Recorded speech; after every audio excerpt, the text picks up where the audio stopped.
Good morning or afternoon, depending on your time zone. My name is Janie Montblanc, and on behalf of the Great Basin Fire Science Exchange, the Native Plant Project, and our partners, I would like to welcome you to this webinar titled The Incredible Diversity of Sagebrush Chemistry and Its Potential Value and Restoration, presented by Justin Runyon with the U.S. Forest Service Rocky Mountain Research Station. Before I introduce our speaker, I will go over some webinar details. If you have questions for the speaker or me, please type them into the questions pane of your control panel located at the top right of your screen at any time during the webinar. I will field the questions for the presenter after the presentation, but it helps us if you type questions during the webinar so that we have some ready in the queue. I also want to let you know that whatever you do in your control panel does not affect the webinar presentation, so you're welcome to type a test message or test your audio at any time during the webinar. If you're having problems with your audio, please open your audio pane and check your audio selections. Now I would like to introduce our presenter. Justin Runyon is a research entomologist with the U.S. Forest Service Rocky Mountain Research Station Forestry Sciences Laboratory in Bozeman, Montana. He is interested in plant-insect chemical ecology, or how chemistry mediates interactions between plants and insects. Justin is applying chemical ecology to a number of topics from biocontrol of weeds to pollinators and more recently to sagebrushes. Welcome, Justin, and thank you for presenting today. Thank you, Janie, and thanks everyone for listening. So this webinar is about sagebrush chemistry and sagebrushes, I think, and I hope to convince you, are special plants when it comes to the chemistry they produce. So here is an overview of the webinar. We'll start with a summary of the types of chemicals that sagebrush plants produce. Sagebrush plants are basically chemical factories, as you'll see. Then on to why sagebrush produces these chemicals, talk about some of the possible functions, and then finally talk about the importance of sagebrush chemistry for restoration. And I'll tell you about a study looking at using sagebrush volatiles to identify species and subspecies. And lastly, some thoughts about the value of chemical diversity in general and in restoration. So secondary chemistry is what I'm focusing on. There's really two kinds of plant chemicals, primary and secondary. Primary chemicals are those involved in essential plant functions like growth and development. So chemicals involved in photosynthesis, like chlorophyll, those are primary. It's a primary chemical. Secondary chemicals, on the other hand, have no known direct function in growth and development. Some examples include phenolics and terpenes and alkaloids. Secondary chemicals play important roles for plants in things like defending against herbivores and attracting pollinators. So, for example, the smell and the color of flowers are due to secondary chemicals. Okay, and the primary chemistry of plants tends to be the same for most plants because they're doing performing these basic functions. But secondary chemistry can and does vary greatly across plant species. Okay, so when I say sagebrush or sagebrushes, I mean the species and subspecies in the genus Artemisia that are native to Western North America. So these are a closely related group, and they're in the same subgenus. And this includes big sagebrush, okay, Artemisia tridentata, which is the dominant sagebrush species across the West, as most of you know. And also, most of what I'm going to tell you about is leaf chemistry, okay, and that's just, what's been studied versus like root chemistry or what's inside stems. Okay, so what types of chemicals do sagebrushes produce?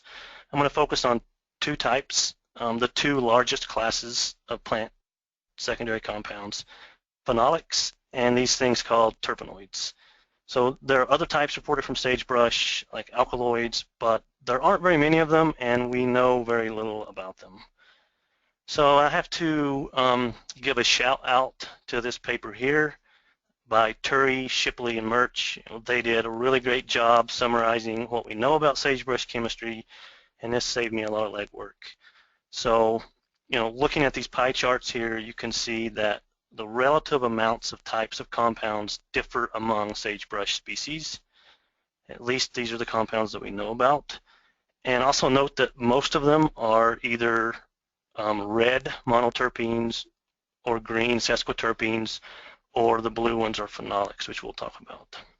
And these chemicals, they can be located within the plant, so for example, inside leaves, or they can be released or emitted as volatiles into the air. And volatiles, of course, are what make sagebrush plants so smelly.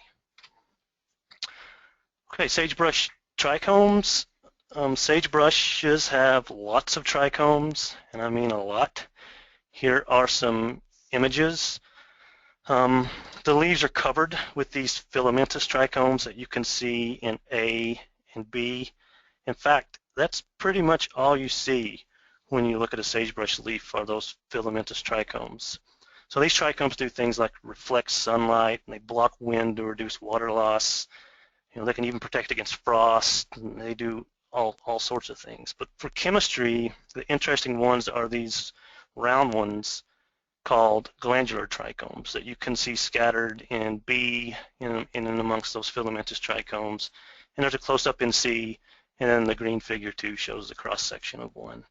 So glandular trichomes are interesting because they're major sites for synthesis, storage, and secretion of plant secondary metabolites.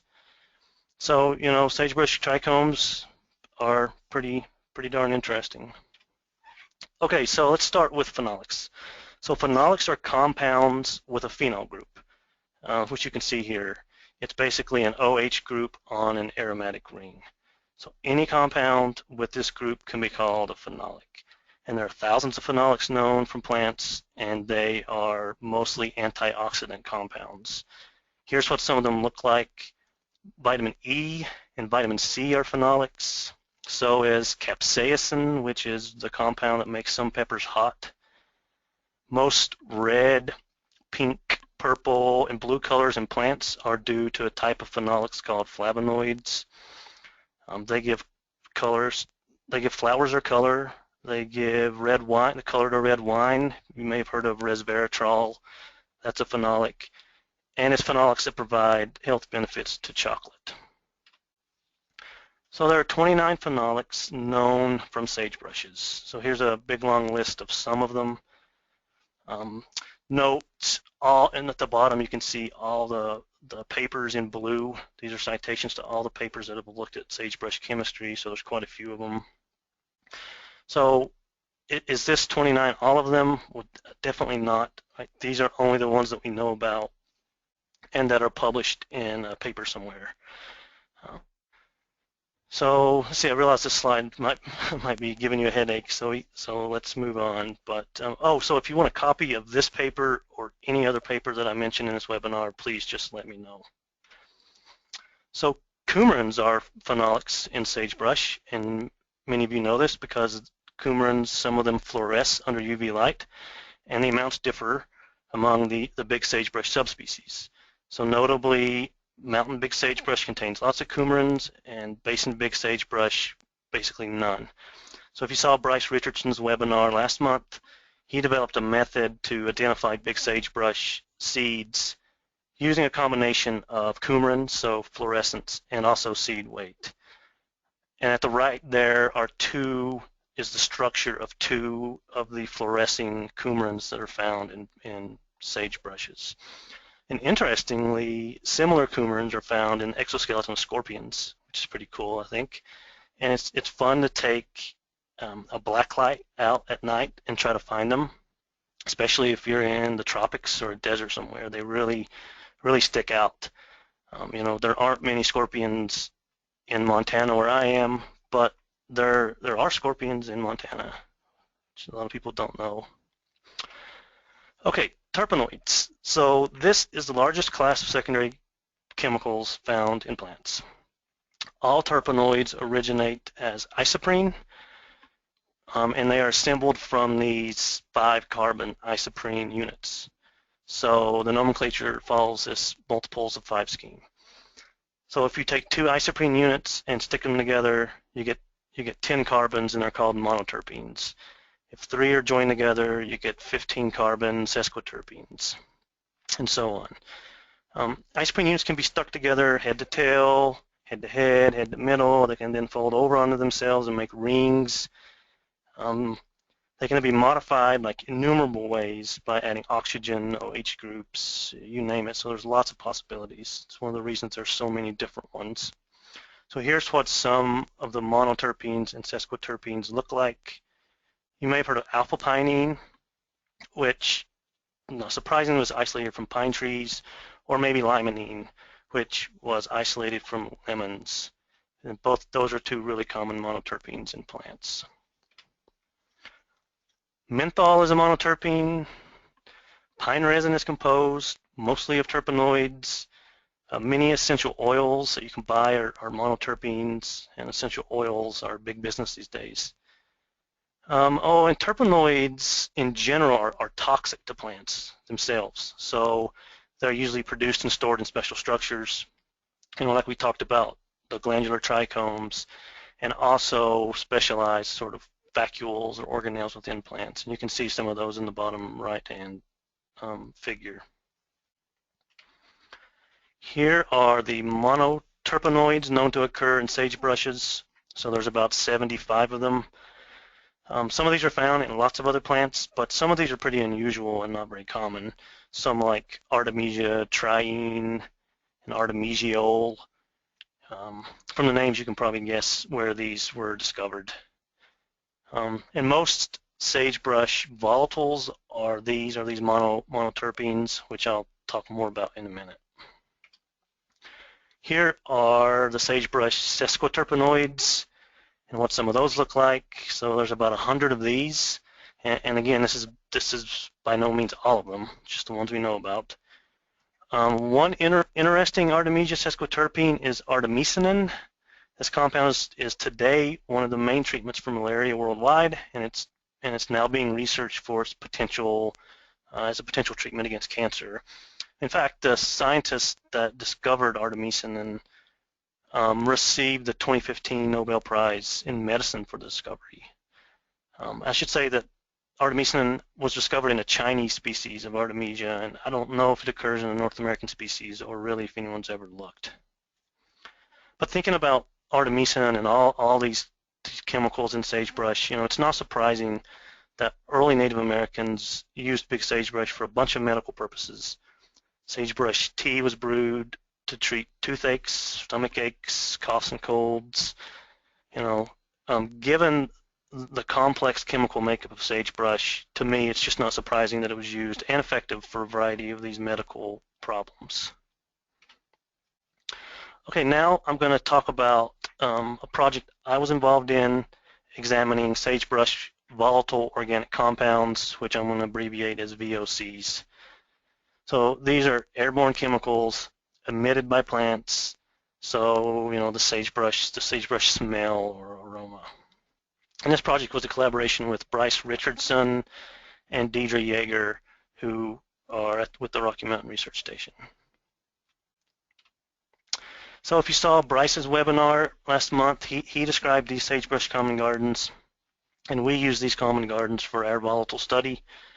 One of them is in central Utah, and the other is near Boise, Idaho. So basically a bunch of different sagebrush species and subspecies from a bunch of different locations across the West were all planted together.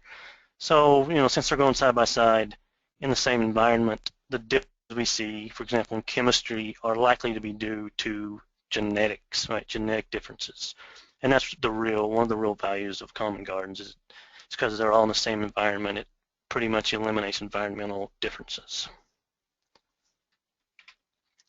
So in these common gardens, we collected VOCs from different sagebrushes by bagging branches, as you can see here with these clear Teflon bags, and then we pulled out the air from around these plants through this VOC trap, and then we could bring these traps back to the lab and analyze them using gas chromatography and mass spectrometry.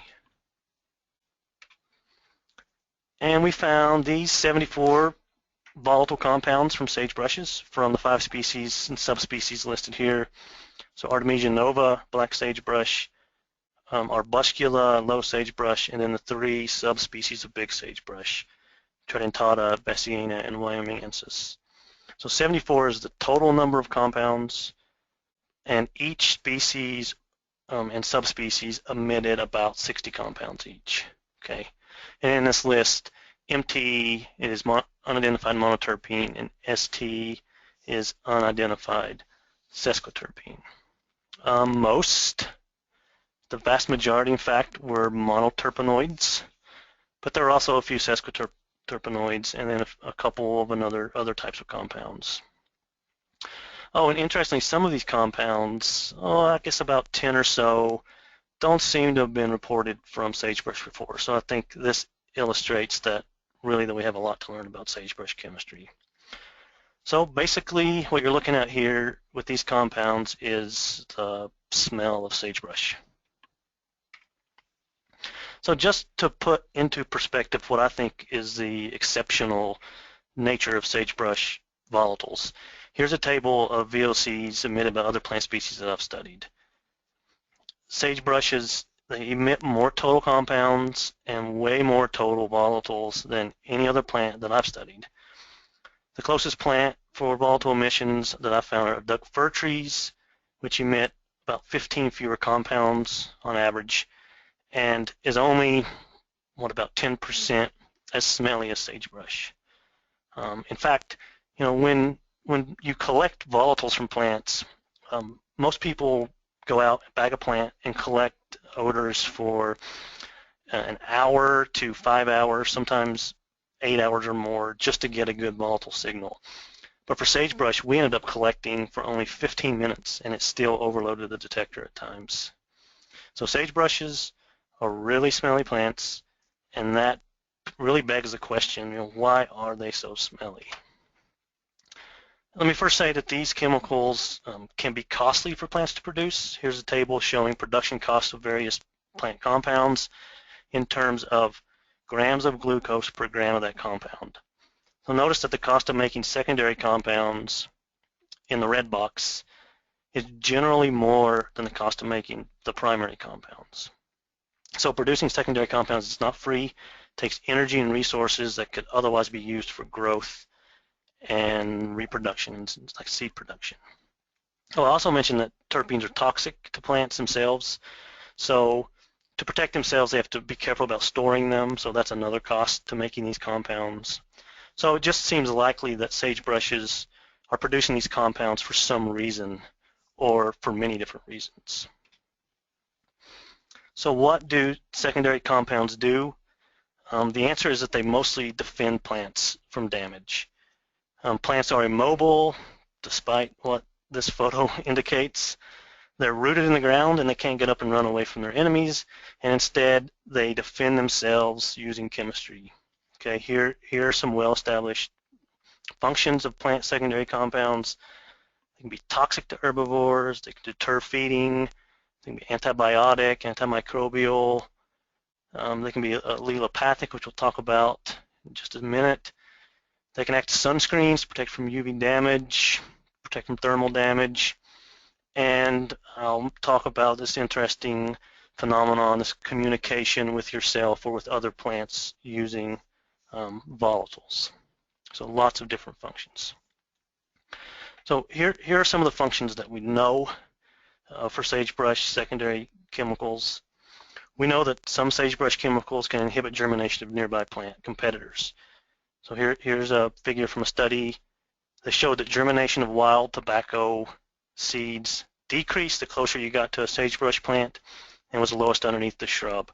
So they went on to show that there was a volatile compound that was responsible for much of this activity. So this is one clear function, I think, for these secondary chemicals, and it should clearly give sagebrush a competitive advantage against other plants. Another function is that sagebrush chemistry can keep things from eating them or eating too much of them. I really like this quote by Mark Twain. Sagebrush is a distinguished failure as a vegetable for us and for most other things on the planet. And that's because of its chemistry. So most herbivores just simply avoid eating sagebrush because of the bitter or the toxic compounds. In fact, consuming even moderate amounts of sagebrush can kill mice. It can cause serious stomach problems for domestic sheep, right, which are pretty darn tough. In fact, just 3 vertebrates are specialists that regularly eat lots of sagebrush. So the sage grouse, the really cute pygmy rabbit, and then pronghorns. So not very many things can eat much sagebrush. Even the specialists struggle with sagebrush chemistry. When eating sagebrush secondary compounds, they must be detoxified and excreted from the body, right, to get rid of them. And many toxins are basically handled by being converted into more water-soluble things in the gut and then excreted in the urine and feces. So because of this, sagebrush eaters must basically pee and poop more to get rid of toxins, and this results in lost energy, lost water, which can be really important in hot, dry environments. Monoterpenes and phenolics can also block digestion of nutrients and compounds, which can then force these animals to eat more sagebrush leaves and also more toxins just to get enough basic nutrition. One interesting and insidious thing that plants do is they make these things called proteinase inhibitors that aren't toxic themselves, but they block digestion, digestive enzymes in animal guts. So they basically can't digest the plant and get out the nutrients. So indigestibility can be a really effective plant defense. And another thing that happens is animals that have to eat plants with lots of toxins, they frequently have to take feeding breaks just to allow time for their bodies to catch up and detoxify these chemicals, right? So again, it's not easy eating sagebrush. Now here's a recent study that looked at pygmy rabbits and showed, this is one of the sagebrush specialists, that they are able to pretty quickly detoxify 1,8-cineol, which is a major monoterpene in sagebrush. This was especially so compared to your run-of-the-mill cottontail bunny rabbit. And of course, they have to be good at this, right, to eat sagebrush. Insect feeding is also very important for sagebrush. Insect herbivores can reduce growth and reproduction of big sagebrush, although there really aren't that many studies focusing on this. But there's no doubt that sagebrush chemistry is greatly affected by, perhaps the result of, interactions with insect herbivores. In fact, the defensive function of plant chemistry against insect herbivores is really well known for many other plants, but we just really don't know that much about sagebrush, although I'll talk a little bit about it in the next few examples. So the final function I'm going to mention is plant-to-plant communication via volatiles. This has also been called talking trees because this phenomenon was first reported in trees. And this is probably also the best studied function of sagebrush chemistry. So about 15 or so years ago, Rick Carbon at UC Davis and colleagues, they discovered that tobacco plants growing near damaged or chewed on sagebrush plants were eaten less than more distant plants. Okay, and they showed that this was because the closest plants responded to sagebrush VOCs when the sagebrushes were damaged. Okay, and when they blocked airflow, this effect went away. So if you look at this figure, you can see that the tobacco plant closest to the sagebrush was responding, whereas the other, more distant tobacco plants did not respond. So basically these nearby tobacco plants perceived these volatiles from sagebrush and thought to itself, uh-oh, this sagebrush plant is being eaten by herbivores, so there must be herbivores nearby, so I better up my defenses since I'm likely to get attacked too. And it worked because these tobacco plants, when they did this, they received less damage. So Carbon and colleagues, they went on to show all sorts of things, to show that neighboring sagebrush plants communicate better with each other, that can communicate with each other, that VOCs function within plants, allowing one branch that's being eaten to signal other branches on the same plant, that young sagebrush plants are better communicators, right, and receivers than older plants. Communication works best in springtime rather than later in the summer. And importantly, that sagebrush seedlings, right, if they receive these volatile cues, they survive better, they grew more, produced more flowers when they were signaled of this potential herbivore presence. And even very recently that related sagebrush plants communicate better with each other than unrelated sagebrush plants, which I think is pretty incredible. And it seems that this communication originated and originally functioned within plants. So one branch can signal other branches of herbivore attack. So it turns out that the vascular system of sagebrushes are pretty compartmentalized, so that some branches can't signal others using cues in the phloem of the plant, which is what most plants do. And so volatile signals overcomes this constraint and is actually faster. So I think these are some really amazing functions of sagebrush volatiles. And just think about this the next time you see a sea of sagebrush, or even just two plants growing side by side, because they might be talking about you and saying good things, I'm sure. Okay, so what's the value of sagebrush chemistry in restoration? So successful restoration depends on putting the right plant in the right place, and especially since sagebrush species and subspecies are adapted for specific habitats. So basin big sagebrush seeds or seedlings would probably fail if we tried to use them to restore Wyoming big sagebrush habitats. Okay, so it's really important to know which subspecies you're dealing with, but they can be really difficult to impossible to tell apart using morphology, even using DNA.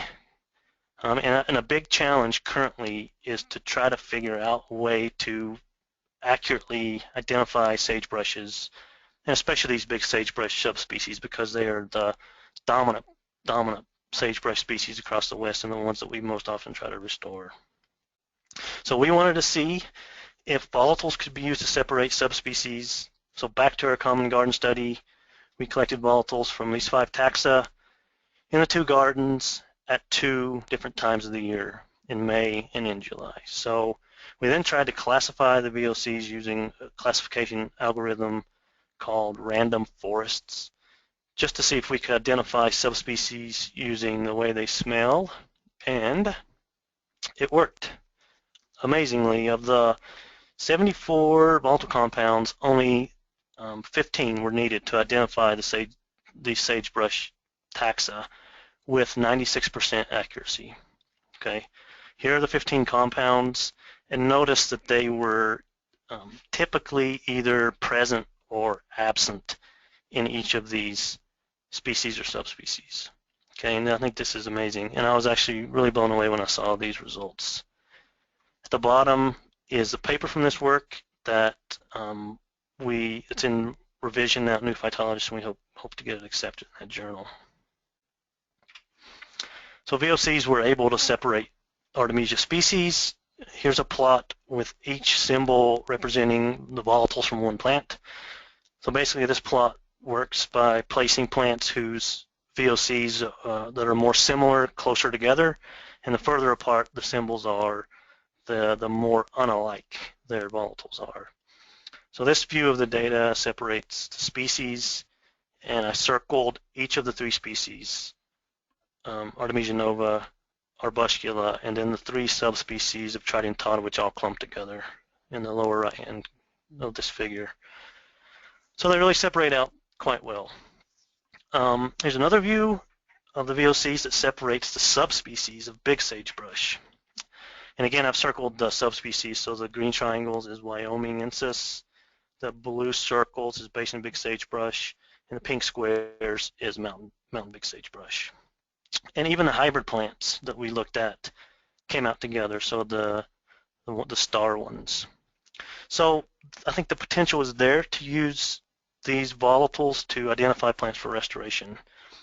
So to me, I mean, it's really amazing that these volatiles differ so much among such closely related plants. Why is this? The short answer is that we just don't know, but it's probably due to some of the functions that we've discussed. Each of these species and subspecies occur in a different habitat, and they probably each face different herbivores and pathogens and plant competitors and different abiotic things like light and water availability, all these things that differentially affect chemistry. And of course, volatile communication could also be playing a role in these differences, for sure.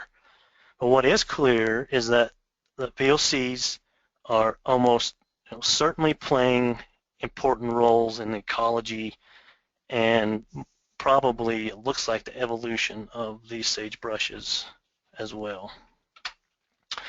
So interestingly, the volatiles, using the VOCs, you could also tell when and where the volatile samples were taken. So these 5 compounds here were the most predictive of environment, so garden and sampling date.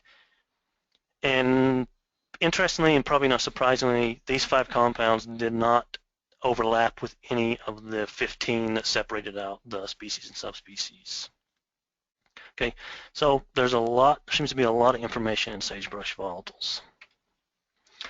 So aside from identification, is chemical diversity important for restoration? I think so. So I know you can't often control which subspecies will work in restoration, since you pretty much have to match a subspecies to the right habitat. But there can be big chemical differences among plants, even within a subspecies. So for example, carbon in this 2014 paper, the figure at the top, they found different chemotypes of mountain big sagebrush, so within this subspecies. Some plants produced large amounts of camphor, whereas others produced large amounts of thujone. And he called these chemotypes. And he went on to show that chemotype is heritable. So seeds from a camphor mother plant are usually camphor seedlings. So it's really interesting. So at the bottom is a screenshot of part of our volatile data set showing some of the Wyoming big sagebrush. Each line is a different plant. And in the red box, I've circled, there's 3 compounds that are either not produced at all for most plants, but are emitted in very large amounts by other plants. And these are not small chemical differences.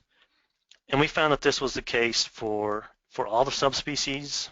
All 3 of the subspecies had these similar trends, and for quite a few different compounds. So there's lots of chemical diversity even within a subspecies.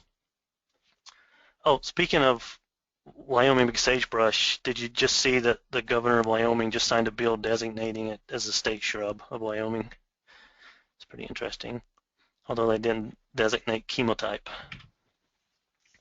So why is this important? Because I think chemical diversity promotes biodiversity and that this leads to healthier habitat. So it's known that sage grouse, deer, pronghorn, pygmy rabbits, that they prefer some sagebrushes over others. And sometimes this is even within a subspecies, they prefer some plants over others. And it's also known that plant chemistry plays a role in these preferences. So plant chemistry can affect the presence or absence or abundance of animals in a habitat. So here's just some speculation. So let's say you're trying to restore habitat for sage grouse, but you plant mostly one chemotype, right, of let's say Wyoming big sagebrush, like we just saw.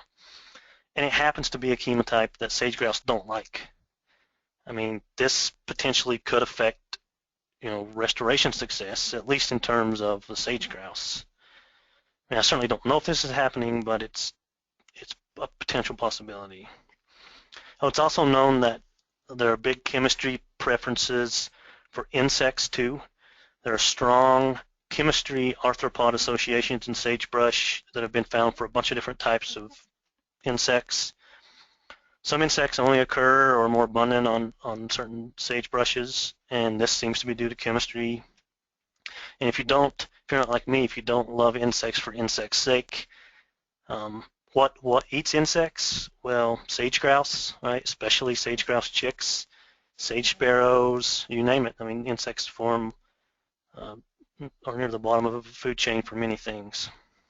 So my bet is that the healthiest habitats are those that have a mosaic of plants with different chemistry, and that seems to be the norm. So that's what Carbon found, Rick Carbon in his studies on mountain big sagebrush, that there's a lot of chemical diversity, those different chemotypes, even among plants in a single meadow in California. So again, this seems to be maybe just what naturally happens. I mean, it's probably something that we want to try to replicate in restoration.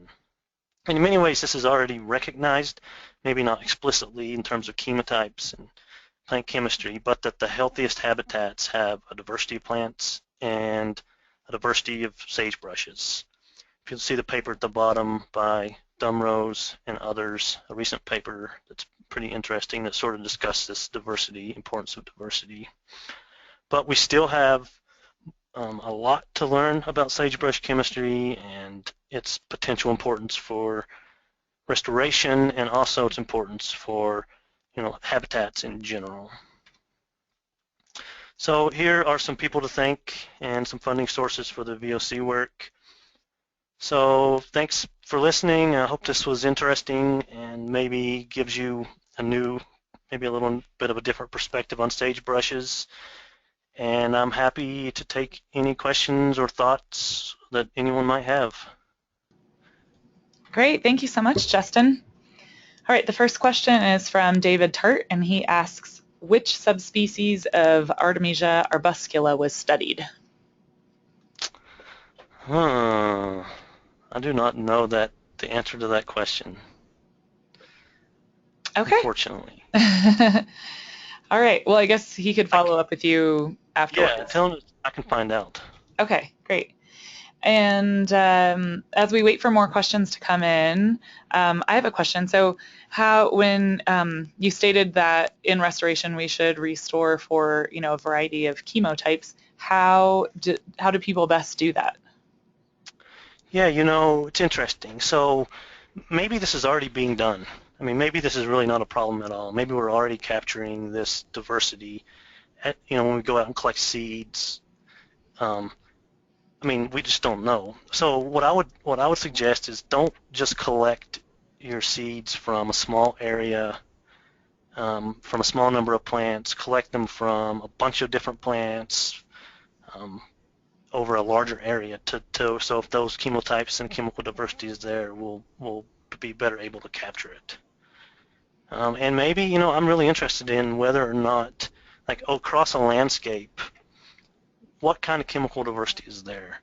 Are all these chemotypes growing together? Because the garden that we used, plants were pulled from populations across the West, so we don't have any really good idea about what's going on within, say, 100-acre area. How many chemotypes are there in that area? Oh. But Rick Carbon in his study, he found those different chemotypes growing essentially side by side in this one same meadow. So. Great. Okay, thanks. Gay Austin asks, what type of equipment is used to measure sagebrush VOCs? Yeah, so essentially, you may have seen that volatile trap, which is basically a glass tube with this substance, this absorbent inside, and the absorbent, just if you were to dump it out, it just looks like really fine powdered sugar. So you basically pack that in this glass tube, you bag a branch, or you can put it, some people put them in plastic cups or glass jars, so you can close a plant somehow, and then you pull the air out around that plant through that trap, and that substance captures all those volatiles. Then you can bring that trap back to the lab. You essentially rinse off the chemicals on that trap with a solvent into a vial, and then you can analyze the compounds that are in that vial using gas chromatography and mass spectrometry. So essentially, if you wanted to do it, all you would need is some of these traps and some sort of vacuum pump. And we've gone to using these little cheap, they're about the size of a couple packs of cards that just vacuum, just suck air. So it's pretty easy. The only tricky part is interpreting and analyzing the data, the output from from the gas chromatography. Because there is so much diversity, you have to pretty much check every single peak you get to know for sure what it is, because the chemotypes they're amazing. I mean, one plant will produce tons of one compound, and the next plant, that peak will be a completely different compound, even if it's the same subspecies. So that, I would say, would be the trickiest part. Great, thank you. There are a couple other questions that follow along the same lines, but first I want to say Bryce Richardson said that in response to the first question, the arbuscula subspecies was from subspecies arbuscula from California. Thank you, Bryce. All right, so Larry Loftus asks, what is the cost to determine, to do determination of species with chemicals, volatiles, etc.? How would someone out in the sticks use this technology? Yeah, that's a very good question, and it would be great to develop some kind of simple test that we could use to use these 15 compounds to, like maybe a litmus test where you could just grind some leaves up and dip in a piece of paper and it would tell you which subspecies it is. Or you may have heard of electronic noses or e-noses, these basically sniffing computers that you can train to recognize different smells. I think that is sort of where it would be nice. It'd be nice to develop a tool like that. Now it's probably too time consuming for it to be practical on any kind of large scale yet. But I think the fact that we can do it very accurately with only 15 compounds tells me that it might be possible to develop a simpler test that could be widely used in the field. But that's definitely something that we would like to work on. Great. And this question is again along similar lines. Maggie Gray asks, how do you hope to use this information on VOCs to help land managers with restoration efforts? Yeah, so again, it would be really nice to develop a simple, cheap way to quickly test the smell of these plants to tell what you're dealing with. Great, and you guys are going to work on it, right?